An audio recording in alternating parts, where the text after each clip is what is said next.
오늘 우리에게 주실 하나님의 말씀 전도서 7장 1절에서 5절 말씀입니다.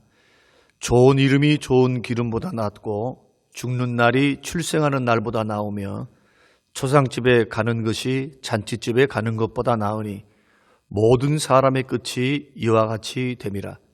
산 자는 이것을 그의 마음에 둘지어다. 슬픔이 웃음보다 나음은 얼굴에 근심하는 것이 마음에 유익하기 때문이니라. 지자의 마음은 초상집에 있으되 우매자의 마음은 혼인집에 있느니라. 지혜로운 사람의 책망을 듣는 것이 우매한 자들의 노래를 듣는 것보다 나으니라. 고마우신 하나님 아버지, 거룩한 주일을 함께 하나님 앞에 예배하며 보내게 하시고 흩어져 있었던 믿음의 백성들이 한자리에 모여 하나님 앞에 예배하며 찬양합니다. 말씀 듣습니다. 하나님, 오늘 우리에게 예배에 참석하며 주의 음성에 귀를 기울이는 사랑하는 하나님의 자녀들에게 은혜를 베풀어 주시며 있는 그 처소, 있는 그 상황 속에서 하나님을 예배하게 하여 주시옵소서.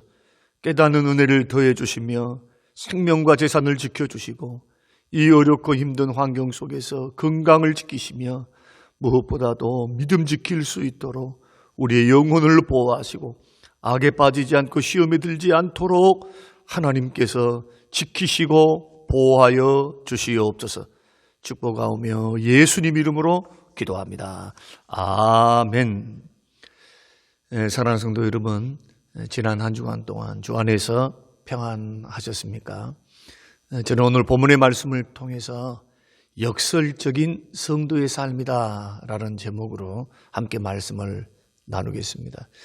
역설이란 말은 얼른 듣게 되면 모순 같은데 깊이 있게 묵상하면서 듣게 되면 진리를 담고 있는 그러한 지혜의 말씀을 말합니다.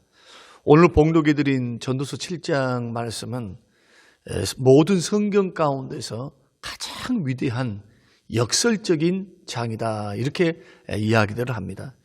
일반적인 상식을 뛰어넘는 7가지 그러한 역설적인 진리를 오늘 7장이 우리에게 말씀해 주고 있는데요. 첫 번째가 좋은 이름이 좋은 기름보다 낫고 죽는 날이 출생함보다 낫고 초상집에 가는 것이 잔치집에 가는 것보다 낫고 슬픔이 웃음보다 낫고 지혜자의 책망을 듣는 것이 우매한 자의 노래를 듣는 것보다 낫고 끝이 시작보다 낫고, 이렇게 성경이 우리에게 가르치시고 있습니다. 그러면서 참는 마음이 또한 교만한 마음보다 낫다. 얼른 들을 때는 논리적 모순이 있는 것처럼 보이지만 그러나 깊이 묵상하면 할수록 정말 그렇구나 할 수밖에 없는 진리들이 숨어 있다. 그래서 신앙과 삶에 이런 말씀들은 피가 되고 살이 되는 지혜의 말씀이다. 그냥 흘러 듣고 말할 것이 아니고 우리가 짧은 인생을 살아가면서 하나님 앞에서, 사람 앞에서 우리가 어떤 인생을 살아갈 것인가, 계산하실 그 하나님 앞에 우리의 인생을 어떻게 만들어 갈 것인가를 고민하는 분들이라면 이 말씀을 우리가 주의 깊게 들어볼 필요가 있습니다.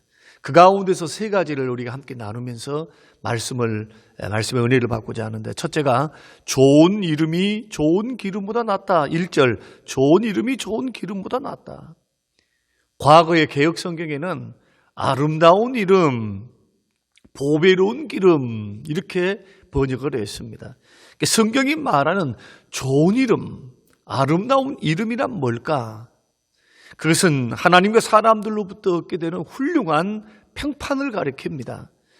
세속적인 어떤 명예, 명성 이런 것 말고 영적으로, 신앙적으로, 인격적으로 하나님께로부터 또 사람들로부터 인정받는 귀중한 명예를 가리켜 아름다운 이름이다.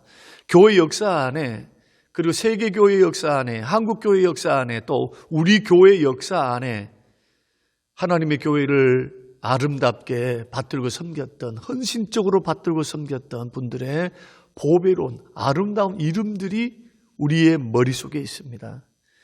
물론 그분들이 돌아가시기도 하고 생존해 계시기도 하지만 그런 분들의 이름 함자를 우리가 떠올리면, 이름 석자를 떠올리면, 아, 이분은 이렇게 섬겼어, 이런 분이었어, 이런 인격, 이런 신앙의 소유자였다라고 하는 아름다운 평판을 말합니다. 종교개혁자 루터, 칼빈, 무디, 조나단 에드워드, 존 웨슬레, 주기철, 손양원 목사님, 조만신 목사님, 또 오카는 목사님, 이런 분들이 역사에, 교회 역사, 한국 교회 역사에 이름을 남기셨던 아름다운 이름이었다. 반면 보배로운 기름이란 뭐냐 하면은 값비싼 향유를 말합니다.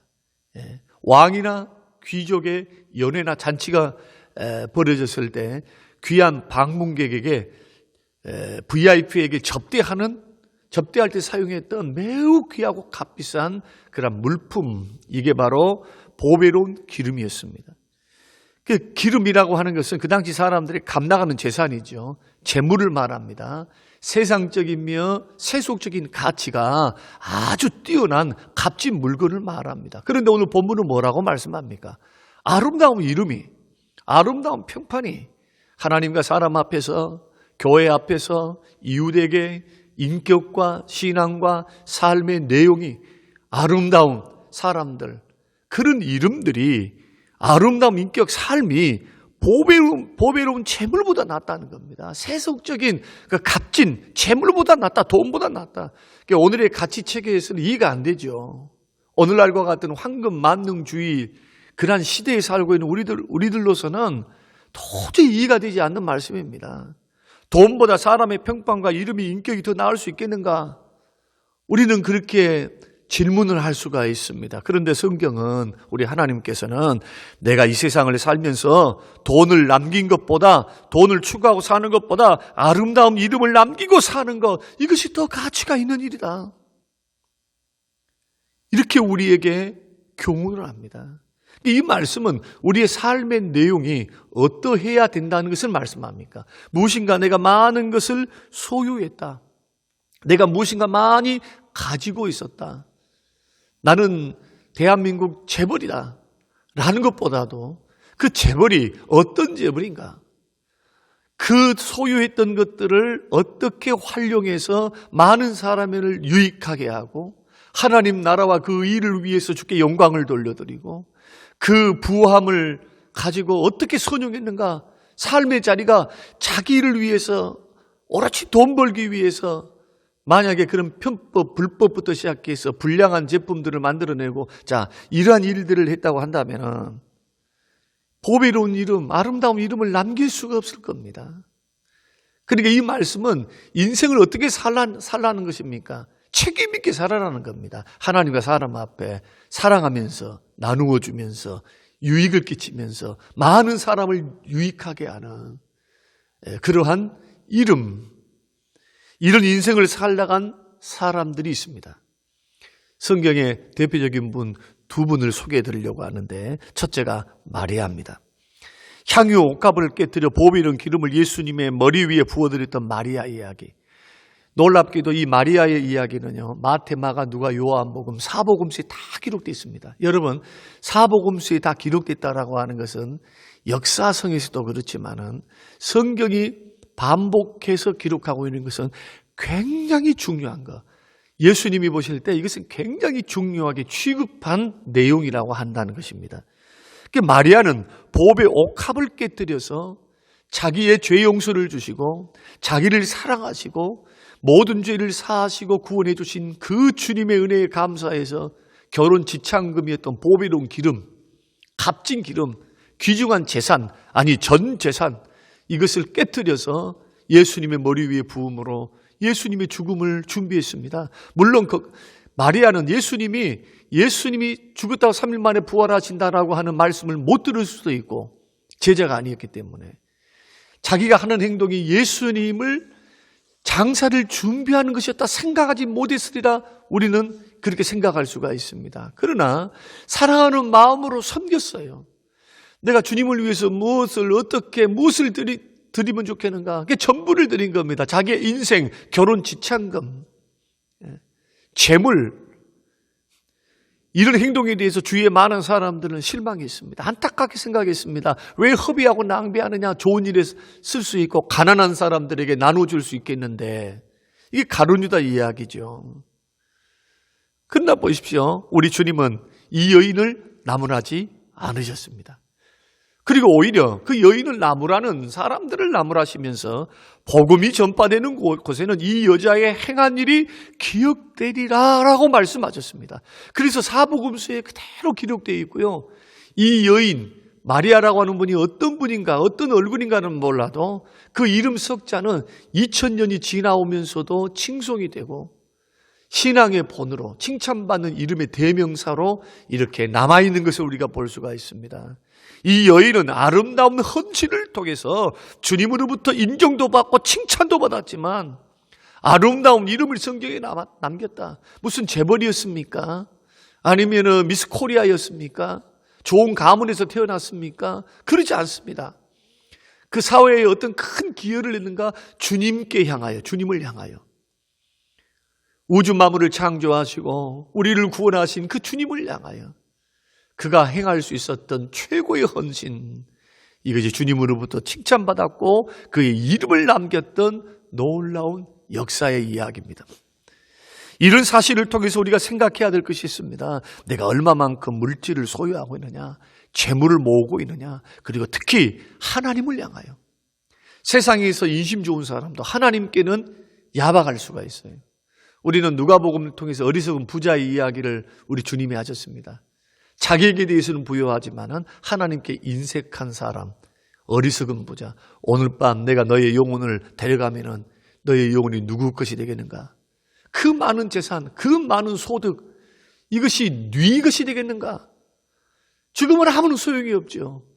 그러나 살아있을 때 내가 하나님을 향하여 물질을 선용하고 또 몸을 들이고 헌신하는 이 모든 것들을 나만을 위한 것이 아니라 주의 영광을 위하여, 주변에 있는 사람들을 위하여 나는 그것을 어떻게 활용할 것인가, 이것이 아름다운 이름을 남길 수 있는, 또 주님으로부터 아름다운 칭찬받을 수 있는 놀라운 축복의 방법이다. 이것을 전도서가 우리에게 말씀하고 있습니다. 마리아가 그런 예를 보이고요. 그 다음에 두 번째 인물은 우리 주 예수 그리스도이십니다. 예수님은 가난하셨습니다. 이 세상에서 고난받으셨습니다. 억울하게 누명도 쓰셨습니다. 채찍질을 당하고 뺨도 맞고 침뱉음도 당하고 좋은 일을 하셨음에도 불구하고 종교적인 편견에 사로잡힌 자들 때문에 많은 어려움을 당하셨습니다.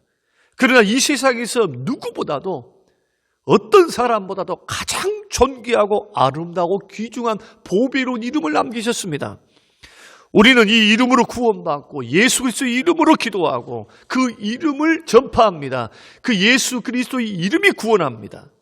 이름 자체만 중요한 것은 아니죠. 이름은 아름다운 사람의 인격이니까 예수님 자체가, 그 존재 자체가 재물을 추구하지 아니하시고 아름다운 인격, 신앙 인격, 하나님을 향해서는 순종하고 죽기까지 충성하는 모습으로 복종 순종의 삶을 사셨고, 어렵고 힘든 병든 사람들, 이런 사람들에게 대해서는 아낌없이 병 고치고 고쳐주고 위로하시고 죄 있는 사람들을 죄를 용서하시며, 예수님의 인생은 하나님께는 영광, 사람들을 살리는 사역을 했습니다. 말도 살리는 사역, 행동도 살리는 사역, 유익을 주는 사역. 이렇게 해서 빌립보서 2장 10절에 하늘에 있는 자들과 땅에 있는 자들과 땅 아래에 있는 자들로 모든 무릎을 예수의 이름에 꿇게 하시고, 예수님은 이 세상에 사시면서 사실 때는 가난하게 사셨고 그 33년이라고 하는 삶이 힘들고 어려운, 육체적으로 힘들고 어려운 삶이었지만은 또 온 인류의 죄악을 다 짊어지는 그러한 어려움들이었지만은 우리 주님의 삶의 모습, 그 발자취 하나하나가 결국에는 가장 뛰어난 이름, 보배로운 이름, 구원하는 이름 예수 그리스도, 바로 그분이 예수 그리스도. 우리 주님은 이 세상에서 뭘 남기셨습니까? 소중한 이름, 보배로운 이름을 남기셨습니다. 오늘도 우리는 이 본문 말씀 앞에서 물어야 합니다. 나는 보배로운 기름, 좋은 기름, 세상적인 돈, 물질, 세상이 추구하는 가치만 추구하면서 남기고 있는가? 아니면 그것을 활용해서 아름다운 이름을 남기기 위해서 추구하며 걸어가는 신앙인인가? 사랑하는 성도 여러분, 자손들에게, 교회에, 여러분의 이웃에게, 성도들에게 여러분들은 어떤 이름으로 기억되시기를 원하십니까? 여러분의 이름을 가정에 남기시기 바랍니다. 우리 아버지는 맨날 술만 잡수시고 그냥 가정분란 일으키신 분이고 바깥으로만 나돌아다녀서 자식들이 그 아버지를 추억하려고 하지 않는 그런 불행한 이름으로 기억되기를 원하십니까? 아니면은 자녀들 마음속에 죽는 그 순간까지, 자녀들이 이 땅을 떠나는 그 순간까지 아버지 어머니의 고마운 그 삶을 통해서 늘 기억하고 아버지 어머니를 본받기를 위한 아름다운 이름을 남기기를 원합니다. 여러분 직장에서는 어떻습니까? 교회에서는 어떻습니까? 아름다운 이름을 남기시기를 주님의 이름으로 축원합니다. 두 번째 역설은 죽는 날이 출생하는 날보다 낫다. 2절 말씀, 초상한 집에 가는 것이 잔치집에 가는 것보다 낫다. 4절에는 지혜자의 마음은 초상집에 있으되 우매한 자의 마음은 혼인집에 있다. 그러니까 초상집과 죽는 날, 출생하는 날, 잔치집, 혼인집, 이렇게 역설적으로 비교하면서 말씀을 하고 있습니다. 세상 사람들은 말하기를 죽은 호랑이, 죽은 사자보다도 살아있는 개가 낫다. 죽은 정승보다도 살아있는 개. 우리는 이 말을 모든 사람들이 다 가지고 있는 생각들이거든요. 그런데 성경은 오히려 1절에 죽는 날이 출생하는 날보다 낫다라고 그렇게 말씀합니다. 그러니까 삶보다도 역설적으로 죽음을 더 강조하고 있죠. 여러분 지금 우리는 러시아와 우크라이나의 전쟁, 러시아의 침공으로 해서 우크라이나는 지금 엄청난 고통 속에 있습니다. 전쟁의 비참함 속에 있습니다. 어제 뉴스를 보니까 러시아가 이제는 민간인 지역에도 미사일을 발사하고 폭탄을 투하해서 어제 뉴스에 한 우크라이나 6살짜리 소녀가 집 앞 마트를 갔다 오다가 러시아에 던져진 그 폭탄에 의해서 이 온몸이 파편을 맞았는데 그 아버지가 그 아이를 안고 병원에 갔습니다. 병원에 갔는데 의료진들이 그 참상을 보면서 굉장히 살리려고 노력했는데 끝내는 숨졌어요. 그리고는 그것을 촬영을 해서 전 세계에 SNS를 통해서 다 방영을 했는데 이렇게 의료진들과 아버지가 울면서 이렇게 이야기를 했습니다. 푸틴, 너는 이것을 보고 있느냐? 너는 이것을 똑똑히 봐라. 무제한 생명을 앗아가고 있는, 빼앗고 있는 전쟁 전범에 대한 이야기겠죠. 그러니까 이러한 무고한 사람들의 죽음, 이 전쟁의 폐해 가운데 가장 큰 폐해가 바로 그거거든요. 무고한 사람들, 죄 없는 민간인들이 희생을 많이 당하는 게 전쟁입니다. 이 땅 위에, 이 세계 위에서 전쟁은 일어나지 말아야 될 줄로 압니다. 우리는 이러한 모습들을 보면서 이 전쟁의 죽음과 공포, 두려움, 이러한 죄악들을 보면서도 우리는 또한 뭘 생각합니까? 어린아이도 저렇게 죽을 수가 있어요. 그러니까 성경이 말씀하고 있는 죽는 날이 출생한 날보다 낫다. 자, 역설적이게도 죽음을 더 강조하는데 왜 성경은 혼인집보다도 잔치집보다도 초상집을 더 강조하고 있을까? 여러분, 잔치집, 혼인잔치 하는 데를 한번 보시기 바랍니다. 생각해 보시기 바랍니다. 즐거움이 있습니다. 환락이 있습니다. 쾌락이 있습니다. 만남이 있습니다. 신랑 신부의 행복한 모습을 보면서 세상의 고단함을 잊어버리고 세상을 소망과 희망을 가지고 행복을 꿈꾸고 사람들도 함께 같이 즐거워하고 기뻐합니다. 그러나 한바탕 먹고 나왔지만 끝나고 나니까 남는 것은 배탈이고 즐기는 것 말고는 남는 것이 없어요. 그러나 이러한 잔치집에서 심각하게 자기 인생을 돌아본다든지 자기 삶을 계산해 보면서 나 열심히 살아야 되겠다. 나 사랑하면서 살아야 되겠다. 아니면 남은 인생 최선을 다해서 살아야 되겠다. 이러한 생각할 수 있을까요? 이런 생각 하지 않습니다. 그냥 즐겁고 기쁘고 거기에 그냥 그것으로 만족하고 끝납니다. 그러나 초상집을 찾으면 누구나 알 것 없이 사람의 죽음의 모습을 보면, 그들의 슬퍼하는 모습을 보면 인생을 생각하게 됩니다. 인생이 뭔가? 죽음이란 뭔가? 사람이란 뭔가? 야, 이제부터는 열심히 살아야 되겠구나. 힘을 다해 돈 몇 푼 때문에, 어떤 이해관계 때문에 사람을 미워하며 살아서는 안 되겠구나.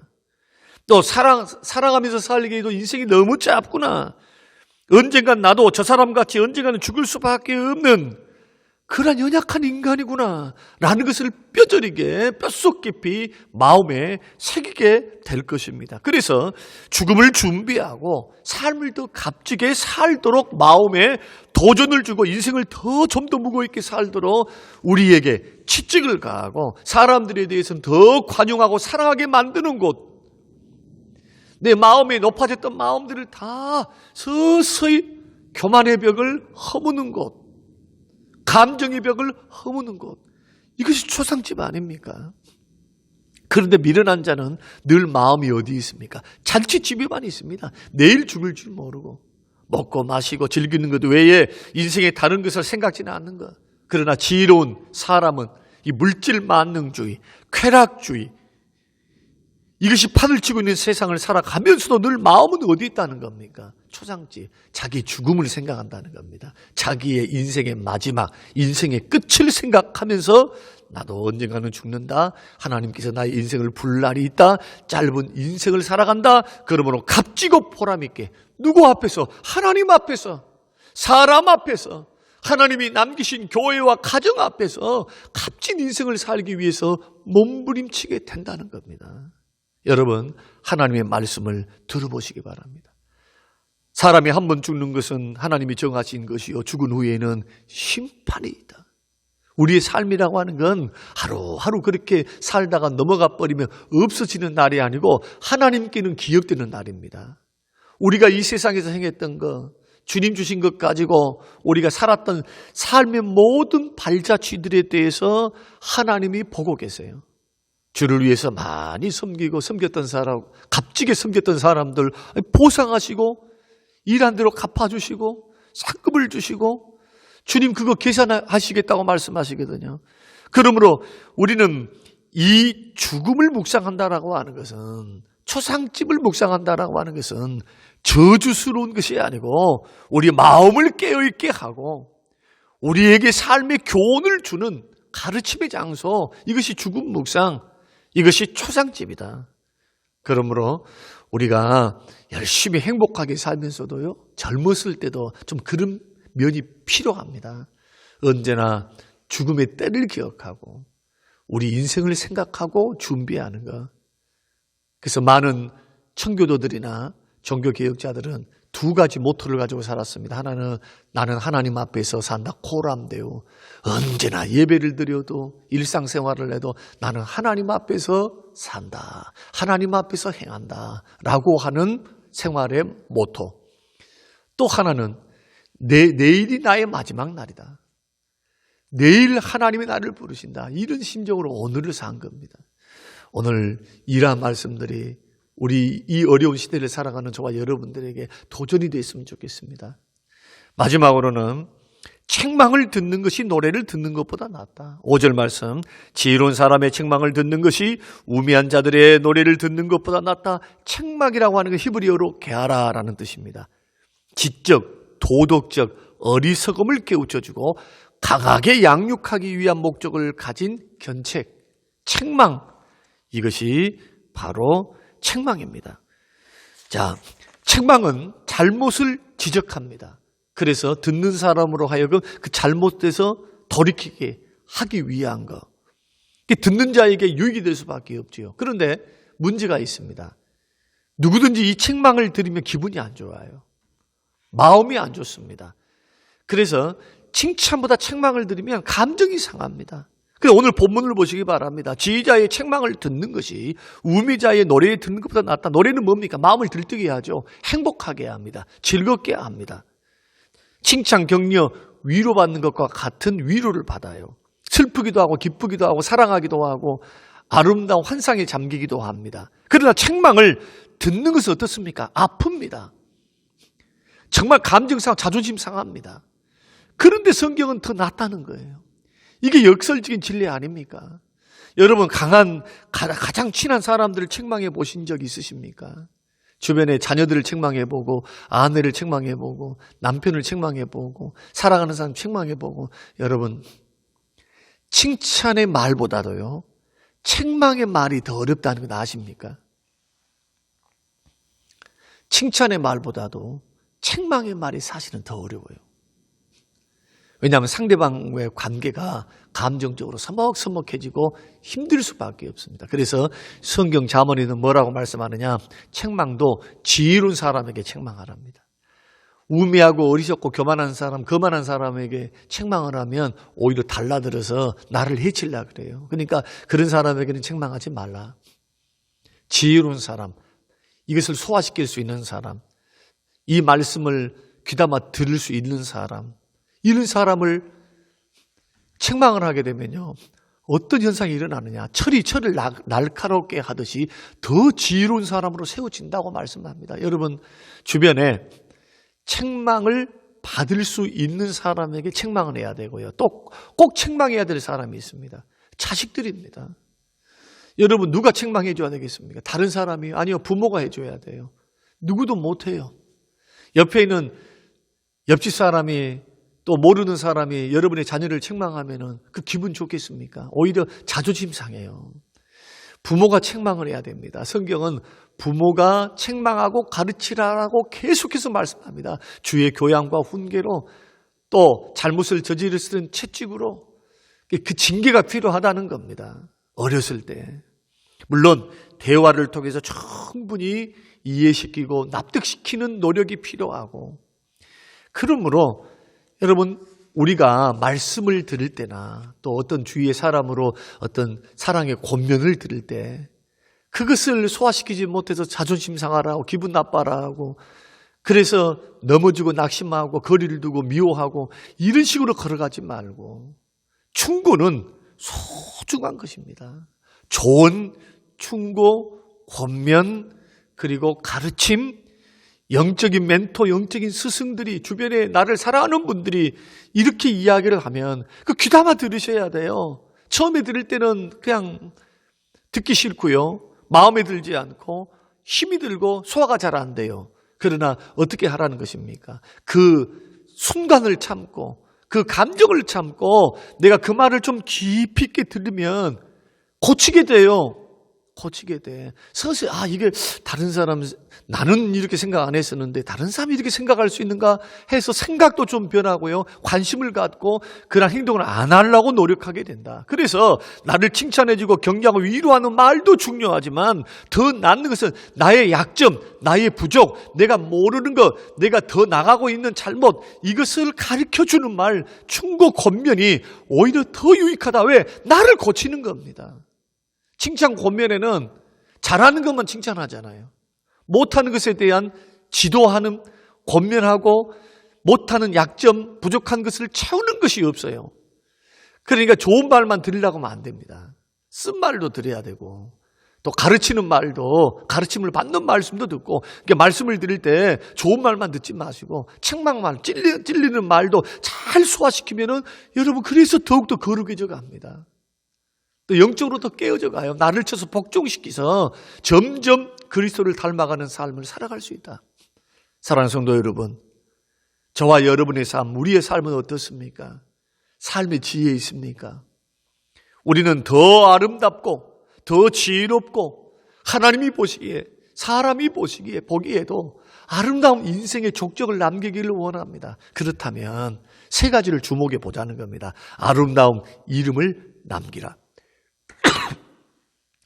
보배로운 기름, 재물보다도, 물질보다도, 어떤 소유한 세상의 귀한 값진 포화보다도 여러분 이름 석자, 여러분의 인격, 하나님 앞에 드렸던 삶, 신앙의 삶, 이란 아름다운 평판을 남기라. 두 번째는 죽는 날이 출생한 날보다 나으니까 잘 살려고만 하지 말고 잘 죽을 연구를 해야죠. 나의 인생이 마지막이 있음을 생각하면서 절제도 하고 미움도 좀 내려놓고 죽음은 아무 소용이 없어요. 미워하고 산다고 됩니까? 짧은 인생. 그리고 없다고 낙심하고 절망하고 살 필요 없어요. 우리 인생 짧아요. 그러니 죽음을 묵상하면서 우리 좀 욕심도 내려놓고 응어리지던 감정, 묵은 감정도 좀 내려놓고 그렇게 인생을 살아가야 되지 않을까. 그러면서도 세월을 허송세월을 보내지 않고 정말 값진 인생을 살아야 되겠다. 이렇게 마음을 먹는 우리 죽음을 묵상하는 것. 그러면서도 책망을 듣는 것, 노래를 듣는 것보다 더 낫다고 했으니까 우리가 마음의 위로도 받고 칭찬의 격려도 필요하지만은 그러나 권면의 말씀도 힘들고 어렵지만 잘 새겨드려서 우리 인생과 삶이 더 예수님 닮아가고 하나님과 사람 앞에 인정받고 오래오래 회자되고 기억되는 보배로운 이름을 남기시는 아름다운 이름을 남기시는 우리 모든 성도님들이 되시기를 주님의 이름으로 축원합니다. 고마우신 하나님 아버지 감사합니다. 우리 인생의 역설적인 진리, 아름다운 인생, 주님 보실 때 가치 있는 인생, 허송세월 보내지 아니하고 짧은 인생에 어떻게 무엇을 남겨야 하는가 그 방법을 우리에게 가르쳐 주심으로 이 말씀 붙들고 우리의 삶을 돌아보며 적용하며 순종하며 나아갈 때 더 값지고 아름다운 목표를 향하여 우리 인생 만들어갈 수 있도록 주여 오늘 이 말씀이 깨닫는 은혜가 될 수 있도록 축복하옵소서. 감사드리며 예수님 이름으로 기도합니다. 아멘.